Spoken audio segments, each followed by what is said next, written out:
तो आदाब, नमस्कार, गुड इवनिंग, सत श्री अकाल। एक बार फिर आप तमाम लोगों का स्वागत है। तो पूरी फैमिली अच्छी होगी, अपना और अपनों का ख्याल रख रही होगी।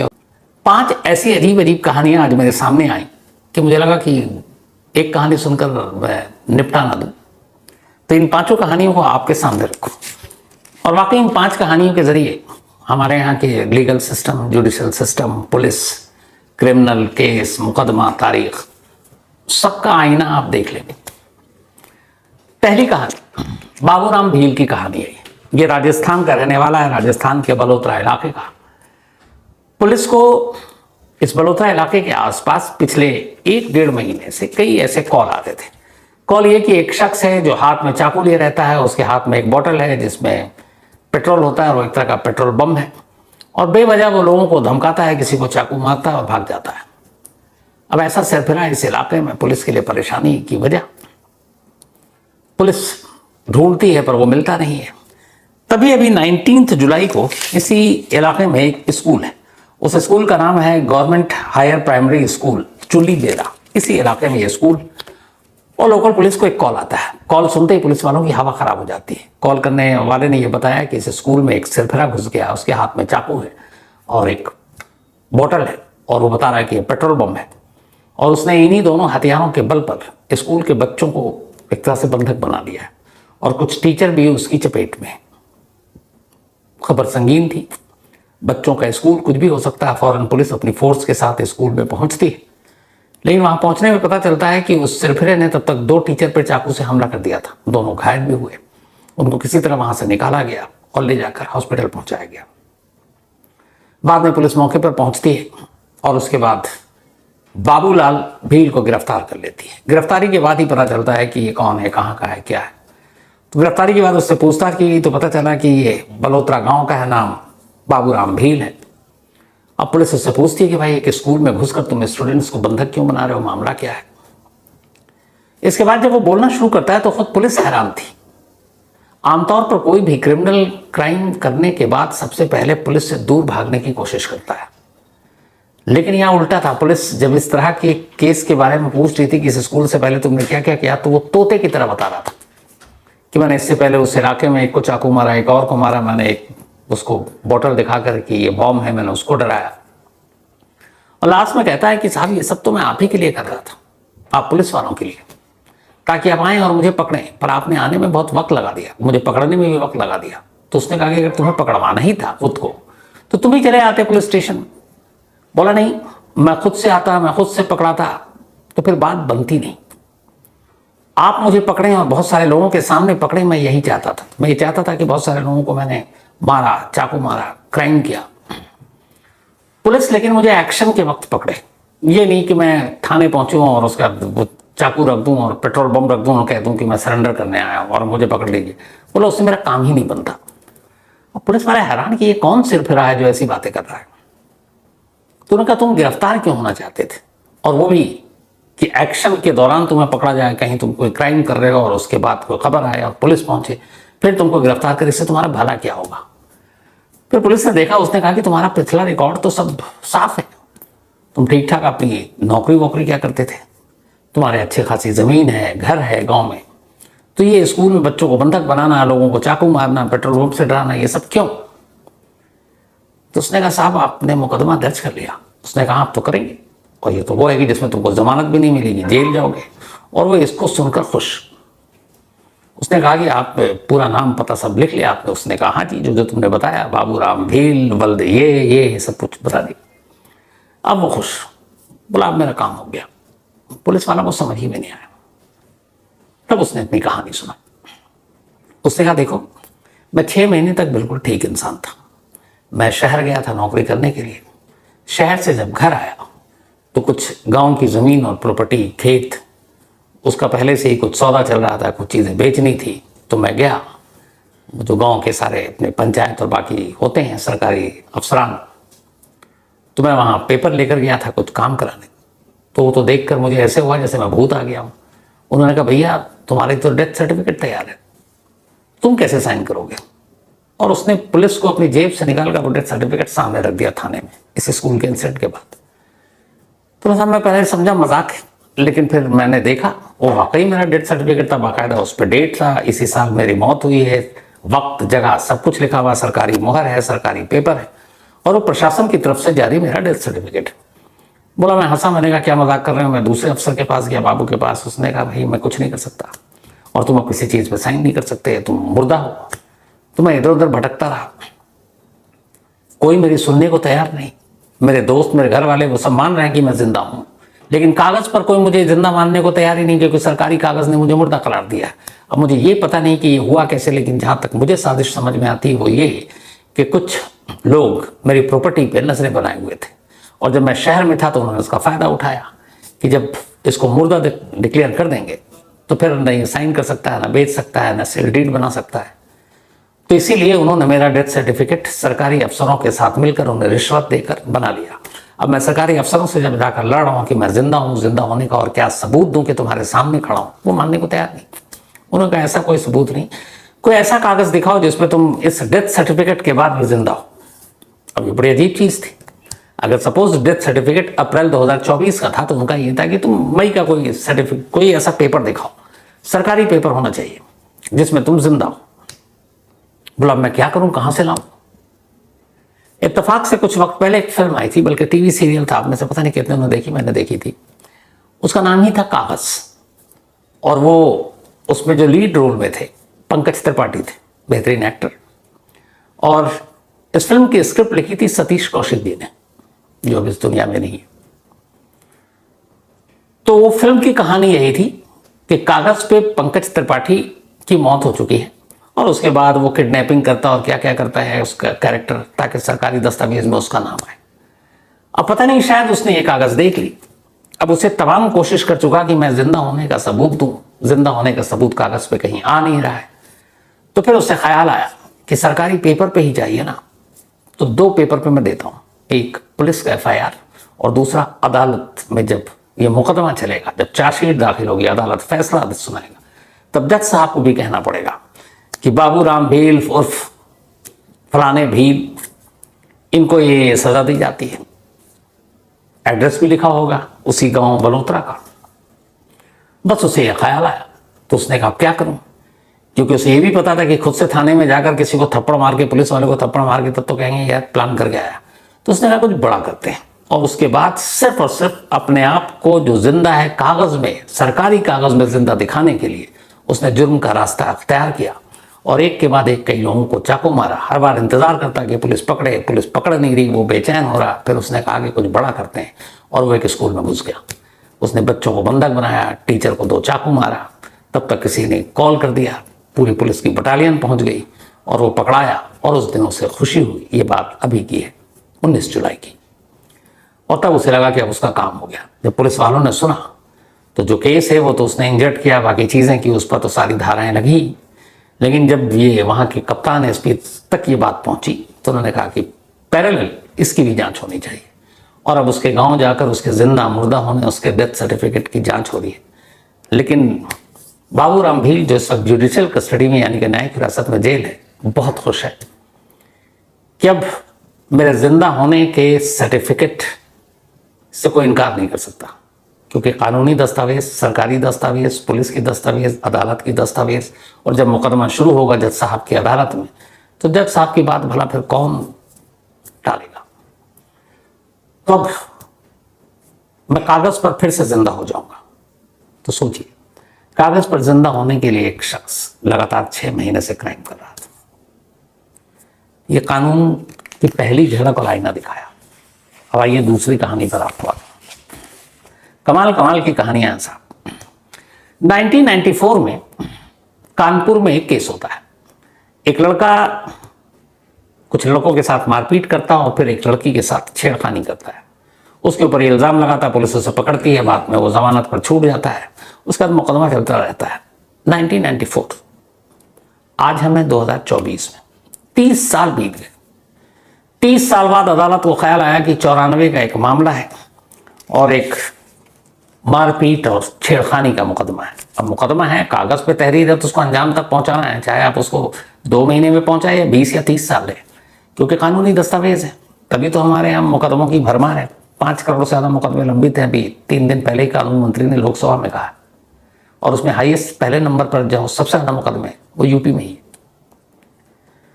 उसकी डिटेल में किसी और दिन सुनाएंगे आपको, पूरा डेटा आ गया हमारे यहाँ। 5 करोड़ से ज़्यादा मुकदमे लंबित। तो खैर 1994 का ये केस था। उसके बाद इस केस के बाद पुलिस ने पकड़ा, जमानत पर बाहर आ गया। अब अदालत में रूटीन मुकदमा चलेगा, सेशन कोर्ट में, लोअर कोर्ट में। 94 से पूरा 2000 खत्म, 2021 आ गया। उसके बाद अब 2024, अभी 30 साल बीत गए। अब 30 साल के बाद क्या हुआ कि पिछले हफ्ते कोर्ट में इस मुकदमे की याद आई, और उसके बाद हुआ कि भाई ये हो चुका है, चलो हम इसमें फैसला सुनाते हैं। पुलिस जो आईओ थे, जो सरकारी वकील, उनको कहा गया भाई वो मुलजिम को पेश करो, क्योंकि मुकदमा सुनाना है 30 साल पुराने उस छेड़खानी और मामले। उस वक्त जो लड़का, मतलब अगर उसने छेड़खानी 15-20 साल में की होगी तो अब कम से कम 50 साल का होगा। खैर पुलिस को ये केस ही पता नहीं, याद भी नहीं है। अब वो इलाके में कितने थानेदार बदल गए, एसपी बदल गए, कप्तान बदल गए। इन 30 सालों में तो कई रिटायर हो गए। बट पुलिस को याद आया, कागज पर पता वता लिखा हुआ था। पुलिस की एक टीम पहुंचती है कानपुर के एक मोहल्ले में। दानिश नाम था जो अक्यूज था। दानिश को कहती है भैया कल अदालत में फैसला होना है, तुझे अदालत चलना। वो कहता मैंने तो कुछ किया नहीं। कहता मैं भूल गया होगा, तो 30 साल पुरानी बात है। वो कहता नहीं। तो पुलिस उसको पकड़ लेती है, पकड़ के लाती है, कहती भैया कल तेरी पेशी है, फैसला करना, तू कहीं जाएगा नहीं। अब उसको बैठा लिया। अगले दिन अब कोर्ट में पेशी। कोर्ट में दानिश को पेश किया गया। जज साहब बैठे, मुकदमा याद किया गया। 1994 का है, अप्रैल के महीने का है। दानिश अक्यूज्ड है, आरोपी है। अब दानिश के घर वाले भी इधर भागे भागे कि भैया हमारे बच्चों को ये लेके चले गए, कुछ किया ही नहीं है, सीधा साधा लड़का है। उन्होंने वकील पकड़ा। अब वहां कोर्ट में जब हुआ तो पहले पन्ना खुला 30 साल पुराने केस का, उसका नाम दानिश ही था। उसके बाद ये हुआ कि भाई ये दानिश है तो पहचान क्या है। तो दानिश का जो आधार कार्ड था वो पुलिस ने उससे पहले ही जब्त कर लिया था। उठा के उसने पेश कर दिया कोर्ट में और कहा ये रहा हुजूर, इसकी शनाख्ती कार्ड देख लीजिए दानिश। अब दानिश का जो वकील पहुंचा था उसकी तरफ से, उसने कहा कि भैया मैं भी देखूं। उसने देखा। अब तब तक वकील मुकदमे को सुन के उसका सर चकरा रहा, हो क्या रहा। अब जब उसने देखा तो इससे पहले कि जज साहब फैसला सुनाए, दानिश का वकील जज साहब से कहता है जज साहब 1994 के मुकदमे का फैसला सुना रहे हैं, एक मारपीट और छेड़खानी का। और ये कटघरे में कानपुर पुलिस ने जिस लड़के को खड़ा कर रखा है 30 साल पुराना केस का आरोपी, ये तो पैदा ही 2002 में हुआ है। मतलब 1994 का केस है। जब यह केस हुआ तब इसकी उम्र 8 साल की थी। अब 8 साल की उम्र में भी चलो कर दिया हो, इसने मान लिया जी। लेकिन 94 का केस 2024 में आप इसको पेश कर रहे हैं। 2002 में ये पैदा हुआ है। ये कुल मिला के 22 साल का लड़का है। तो 22 साल का लड़का 30 साल पहले क्राइम कैसे कर सकता है। अब जज साहब भी दंग। उधर जो पुलिस वाले थे उन्होंने कहा भाई लाओ दिखाओ। उन्होंने भी अब ध्यान से, इतना भी होश नहीं था कि जब पकड़ के उठा कर लाए तो इसका आधार ही देख लें। लड़का हुलिया से भी लग रहा है कि बच्चा है, लेकिन उनको एक केस निपटाना है। अब जब उन्होंने आधार कार्ड देखा तो उस पर लिखा हुआ कि भैया है तो 2022 बॉर्न है और केस 1994 का है। तो जो 2002 में पैदा हुआ 8 साल पहले जुर्म कैसे कर सकता है, और 30 साल पुराने केस को एक 22 साल का लड़का कैसे अंजाम दे सकता है, आप ही बताइए। जज साहब ने घूरा पुलिस वाले को। पुलिस वाले माई बाप करते हुए हाथ जोड़ते हैं और दानिश को लेके बाहर निकलते हैं और गुस्से में कहते हैं पहले तो बता देता कि तू कितने साल का है, कर आपने मौका कहाँ दिया। अब उसके बाद वो दूसरे दानिश को ढूंढा जा रहा, 30 साल बाद पता नहीं कहाँ होगा, अब मिलेगा भी कि नहीं मिलेगा। तो ये केस क्या था, एक तो 30 साल पुराना एक मामला, और 30 साल पुराने उस मामले में भी एक तो मुकदमा इतना लेट, ऊपर से 22 साल के लड़के को 30 साल पुराने केस में आरोपी के तौर पर पेश कर दिया। कमाल है। लेकिन ये कुछ नहीं, ये दूसरी जलगियां भी थी। तीसरी पे आइए। ये भी यूपी के महाराजगंज का मामला है, और ये मामला जो है इत्तेफाक से ये भी 1997 का है। वो 94 का था, ये 97 का। 1997 में 1997 में यूपी के महाराजगंज में एक घर से चोरी की लकड़ी बरामद होती है। ध्यान से सुनिएगा, चोरी की लकड़ी। और ये लकड़ी जो थी ये प्रतिबंधित लकड़ियां थी, जंगल में जैसे कटाई वटाई पेड़ तो मना है, आपको पता है, जुर्म है। तो पुलिस ने कहीं से मुखबिर ने खबर दी, पुलिस ने दबिश दी। एक अयूब और एक शरीफ नाम के 2 लोगों को पुलिस ने उठाया और थाने में ले गए। फिर उसकी जमानत हो गई, उसके घर से लकड़ियां बरामद हुई थी, केस वेस बन गया। 1997 अब उसके बाद एफआईआर सब हो गई थी, ये दोनों भी बेल पे अब बाहर है, क्योंकि लकड़ियां चुराई थी बहुत मामूली सी। धीरे धीरे अब वक्त बीता, 27 लंबे साल बीत गए, 97 से 2024, 24वें साल में है और 1997 का ये मामला है। 27 साल के बाद अचानक अदालत के फाइलों के बीच में ये लकड़ी चोरी की फाइल आई। उन्होंने कहा यार 27 साल पुराना मामला, अब तक फैसला नहीं, ऐसे कैसे, चलो इसको भी निपटाते हैं। आनंद फानंद में तमाम पुलिस वाले सबको बुलाया गया, केस से जुड़े हुए तो सब रिटायर ही हो गए, सिर्फ उन पन्नों को देखा गया।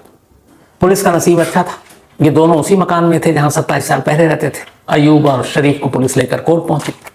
27 साल बाद लकड़ी चोरी के मुकदमे का फैसला हो रहा है और टोटल जो उस वक्त लकड़ियां थी वजन में, वो करीब 5 किलो थी। 5 किलो लकड़ी के मुकदमे का फैसला जो 1997 में दर्ज हुआ था, 2024 में अदालत फैसला सुनाती है और कहती है कि अयूब और शरीफ तुम दोनों गुनहगार हो, तुम दोनों ने 27 साल पहले लकड़ियां चुराई थी करीब 5 किलो, इसलिए तुम्हें ऐसे तो नहीं छोड़ेंगे। तुम दोनों को सजा दी जाती है, एक दिन की जेल और 1500 रुपये जुर्माना। अगर तुमने 1500 रुपये जुर्माना नहीं दिया तो फिर 1 हफ्ता और जेल में रहोगे। तो 1 दिन की जेल और 1500 रुपये जुर्माना। दोनों जज साहब के सामने खुशी खुशी में, क्या है सुबह से शाम तो यूं ही निकल देंगे, अब 1 दिन में जेल जाने का भी क्या मतलब बनता है। लेकिन खैर, इसी के साथ यानी 1 दिन की जेल और 1500 रुपये जुर्माना देकर ये मुकदमा खत्म। यही काम 27 साल पहले हो सकता था। जो 5 करोड़ मुकदमे आज हमारे अदालतों में लंबित थे, उनमें से ऐसे मुकदमों या इस तरह के मुकदमों की भरमार है। अब अंदाजा लगाइए कि जिस लकड़ी चोरी के मामले में 1 दिन की सजा है जेल, हालांकि कायदे से इसमें कानूनी पेचीदगियां बहुत है। अगर ये दोनों चाहे, एक तो 1 दिन की जेल का मतलब ये हुआ कि जेल जाएंगे नहीं, क्यों, ये बेलेबल ऑफेंस हो गया। अगर 5 साल से कम की सजा होती है तो बेलेबल ऑफेंस हो जाता है, तो ये बेलेबल है।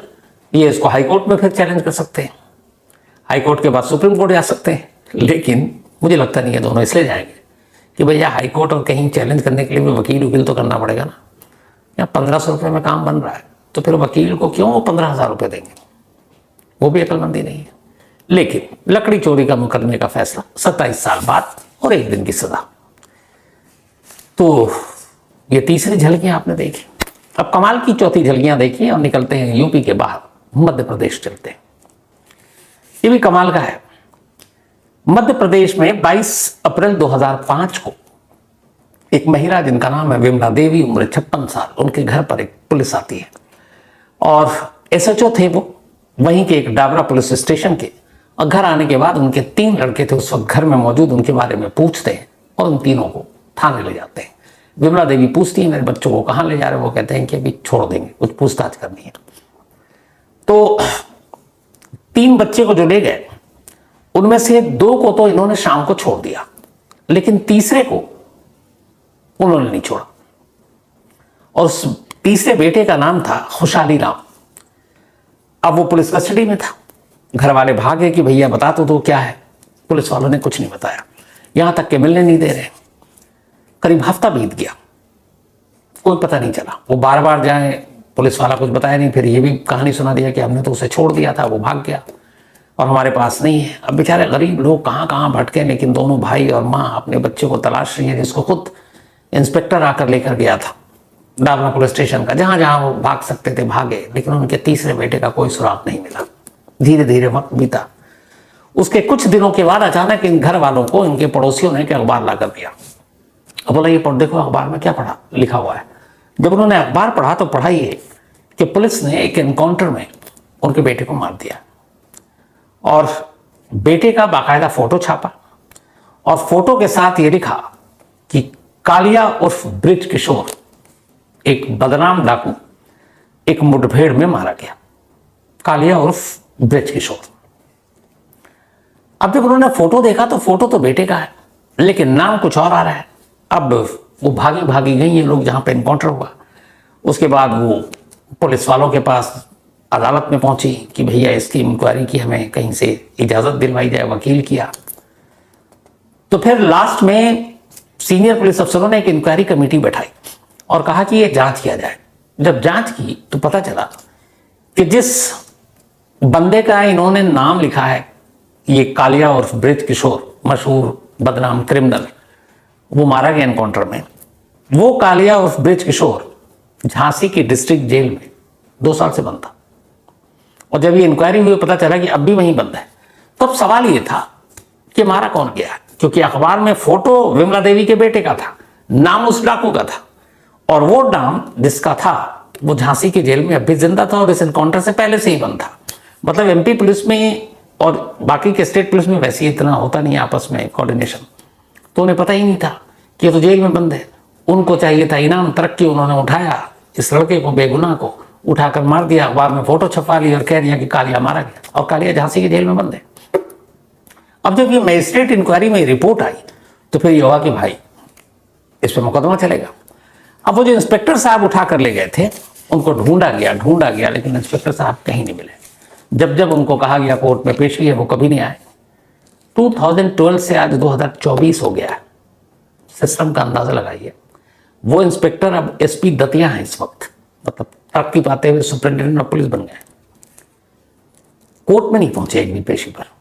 और अब लास्ट में मध्य प्रदेश के हाईकोर्ट में यह मामला गया, तो हाईकोर्ट ने पहले तो 1 लाख रुपए का जुर्माना किया स्टेट गवर्नमेंट पर, कहा इस परिवार को दो, और साथ में डीजीपी मध्य प्रदेश को कहा है कि तुम्हारा वो इंस्पेक्टर क्या इतना बड़ा है कि बार बार कहने के बावजूद एक बार भी पेशी में कोर्ट नहीं आया। यह भी का फैसला इसी 1 वीक के अंदर का। अब देखिए, क्योंकि अब न जाए तो शायद गिरफ्तारी भी हो सकती है, और सबसे बड़ी बात यह कि एक एनकाउंटर जिसमें एक कालिया के नाम पे एक बेगुनाह मारा गया, उसका कुछ नहीं हुआ। अब आगे जांच होगी, क्या होगी पता नहीं। तो ये चौथी झलकियां थी कि जो बंदा जेल में है उसका एनकाउंटर हो चुका बाहर में। कमाल की पुलिस है अपनी। अब 5वीं खबर, ये भी यूपी की है इत्तेफाक से। अब इस स्टोरी के बारे में क्या कहें, ये बहुत सारे लोगों के साथ ये चीजें होती हैं। यूपी में एक महिला रहती थी, उसकी एक बेटी जो है एक रोज अचानक घर से गायब हो गई। अब वो जब गायब हुई तो वो फिर पहुंचती है, ये देवरिया का मामला है। देवरिया में पुलिस स्टेशन में पहुंचती है, कहती मेरी बेटी साहब भाग गई है, आप उसको ढूंढ लो। वो अपनी बेटी का नंबर देती है। अब वो इतनी पढ़ी लिखी थी नहीं, इश्क का मामला था, बेटी अपने आशिक के साथ भाग गई थी। पुलिस वाले उसकी रिपोर्ट लिख लेते हैं, उसके बाद उसके फोन को चेक करते हैं सीडीआर। तो उस लड़की ने वहां जाने के बाद एक कॉल किया था, वो कॉल मुंबई से था। अब पुलिस वालों को इतना पता चल गया कि लड़की मुंबई में, और मोबाइल उसका ऑन है, तो बड़ा आसान था उसको ट्रेस करना। अब कायदे से एक लड़की है और वो भी बहला फुसला कर ले गया, क्या है मालूम नहीं है, तो ये पुलिस का काम है, जिम्मेदारी बनती है उसकी जांच करना, उसको सही सलामत वापस लाना। लेकिन यहाँ खेल क्या होता है कि देवरिया पुलिस के 3 पुलिस वाले उस लड़की की माँ के पास जाते हैं और कहते हैं कि हमें पता चल गया तुम्हारी बेटी मुंबई में, अब मुंबई से उसे लाना है, पर मुंबई कैसे जाऊं? बेचारी माँ को ये पता ही नहीं कि ऐसे केस में सरकार पैसे देती है पुलिस के आने जाने, क्रिमिनल को पकड़ने, सरकारी गाड़ियों का पेट्रोल, सब कुछ। उसे बेटी चाहिए थी। दरोगा ने उसे कहा कि देखो मुंबई जाकर तो ले आएंगे, लेकिन मुंबई जल्दी जाना पड़ेगा, तो फ्लाइट से जाना है, फिर यहाँ से पहले लखनऊ जाएंगे, लखनऊ से मुंबई जाएंगे, पर हाँ तुम्हारी बेटी को जब लेकर आएंगे तो ट्रेन से वापस आ जाएंगे, पर अभी फ्लाइट से जाना जल्दी है, क्योंकि वरना भाग ना जाए। तो इन सब के पैसे माँ ने कहा कितना खर्चा होगा? उसने बताया कि तुम ही टिकट करा दो, हमें कोई इशू नहीं है। माँ ने अपनी जमीन को गिरवी रखा कि ये भी 3 महीने के लिए गिरवी रख देते हैं, हम तुम्हें पैसे लौटा देंगे, हमें इतने पैसे दे दो। उसके बाद उसने उस दरोगा, उसकी 2 सहायक, एक लेडी कांस्टेबल और एक हेड कांस्टेबल, 3 लोगों के लखनऊ टू मुंबई के एयर टिकट कराए, देवरिया से लखनऊ के ट्रेन टिकट कराए, और रिटर्न टिकट मुंबई से फिर लखनऊ तक के कराए। ये सब दिया। उसने कहा वहां जाकर रहना खाना पीना भी है। माँ ने 6,000 अलग से दिए। ये लोग गए, जाने के बाद लड़की को वापस ले आए, ये फैक्ट। मेडिकल करा के माँ को सौंप दिया, माँ भी खुश, हाथ जोड़ी उन पुलिस वालों के आगे। महीने भर बाद बेटी फिर गायब। अब माँ फिर पुलिस स्टेशन पहुंची, पुलिस वालों से उसने फिर कहा। अब पुलिस वाले जो है फिर से वही कि यहाँ जाना है वहां जाना, पैसे वैसे। अब माँ बेचारी हार गई।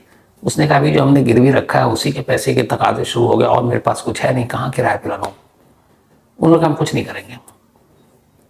माँ से ये बात कुछ लोगों ने सुनी, उन्होंने एक पत्रकार को बताई, उसने अखबार में खबर छाप दी।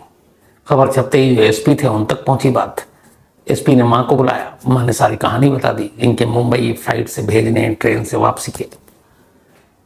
एसपी ने कहा हम तुम्हारी बेटी को ढूंढते हैं, और उनमें से जो दरोगा साहब थे उनको सस्पेंड कर दिया, और उनके जो नीचे के दोनों थे उनको वार्निंग देके छोड़ दिया, क्योंकि उनकी डायरेक्ट गलती नहीं थी। तो कुल मिला के आज 5 अलग अलग कहानी, 5 तस्वीरें थी। इसके जरिए आप हमारी पुलिसिंग, जुडिशियल सिस्टम, मुझे लगता है सब कुछ थोड़ा बहुत आप समझ गए होंगे, बाकी मुझे कहने की जरूरत नहीं है। पर अपनी राय आप लोग जरूर दीजिएगा। तो कहानी में आज इतना ही।